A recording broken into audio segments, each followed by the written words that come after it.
প্রতিষ্ঠিত হতে হবে, জীবনে নিজের পায়ে দাঁড়াতে হবে। বোকা মানুষ বোঝে না যে কখনো মানুষ নিজের পায়ে দাঁড়াতে পারে না। মানুষ কখনো নিজের পায়ে দাঁড়াতে পারে না। আল্লাহ পাকের এক হুকুম 1 সেকেন্ডে মানুষের 19-20 হয়ে যাবে, একেবারে শেষ। যে রিজিকের প্ল্যান করছেন আপনি 20-30 বছর, এক হুকুমে রিজিক বন্ধ। ড্রাইভ করতেছেন, মারি দিয়ে চলে গেল, শেষ, রিজিক ক্লোজ। কার হাতে ক্ষমতা? মানুষ নিজের পায়ে দাঁড়াতে চায়। এটাই শিরকি কথা, এটাই শিরকি কথা। আমাদের রব আল্লাহ পাক বলেছেন, সূরা আল ইমরানের মধ্যে পাবেন, ফামান যুহজিহা আনিন নার ওয়া উদখিলাল জান্নাহ ফাকাদ ফাজ।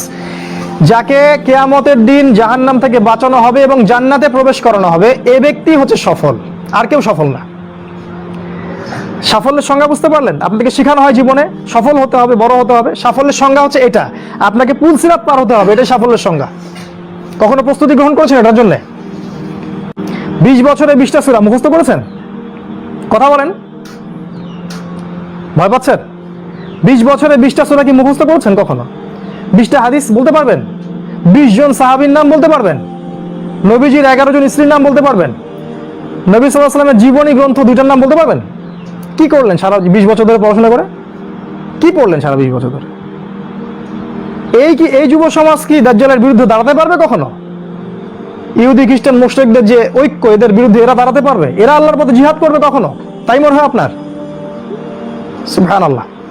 কথাগুলো আমি আঘাত করতে এখানে আসিনি, আমি শুধু আপনাদের বিবেকটা জাগ্রত করতে এসেছি যে এমন একটা এডুকেশন সিস্টেম আপনাকে পড়াশোনা করিয়েছে যাতে করে আপনি আল্লাহর পথ থেকে সরে গেছেন এবং ইসলামের বুনিয়াদী বিষয়গুলো সম্পর্কে আপনার জ্ঞান নাই।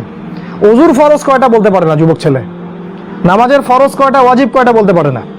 এই যুব সমাজ কিভাবে এদের বিরুদ্ধে দাঁড়াবে বলেন? নিজেকে প্রশ্ন করেন। আমাদের নবীজি বলেছেন, শেষ জামানে এক শ্রেণীর মেয়ে আসবে যারা কাপড় পরেও ন্যাংটা থাকবে, থাকে না? এগুলা কি ব্যাখ্যা করার দরকার আছে? নবীজি বলেছেন তারা জান্নাতে যাবেও না, জান্নাতের গন্ধ কখনো পাবে না। কে বুঝাবে এই নারীদেরকে এই কথাটা? মাদক, হাতে হাতে মাদক সমস্ত যুব সমাজের। যখন ওরা হাতে হাতে মেশিন গান নিয়ে প্র্যাকটিস করে কিভাবে মুসলিমদেরকে মারবে, তখন আমরা ইয়াবা খাই বসে বসে। কথা বুঝতে পারছেন?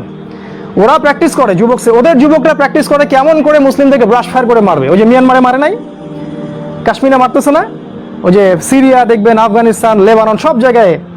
আর আমাদের হাতে ওই যে ইয়াবা, তারপর আপনার ডাল, আপনার ফেন্সি ডিল, আপনার উমুক তমুক কি কি নাম আছে সব। জি জি, সুবহানাল্লাহ। এগুলো নিয়ে কখনো ভেবেছেন? এটা হাসছেন আপনি?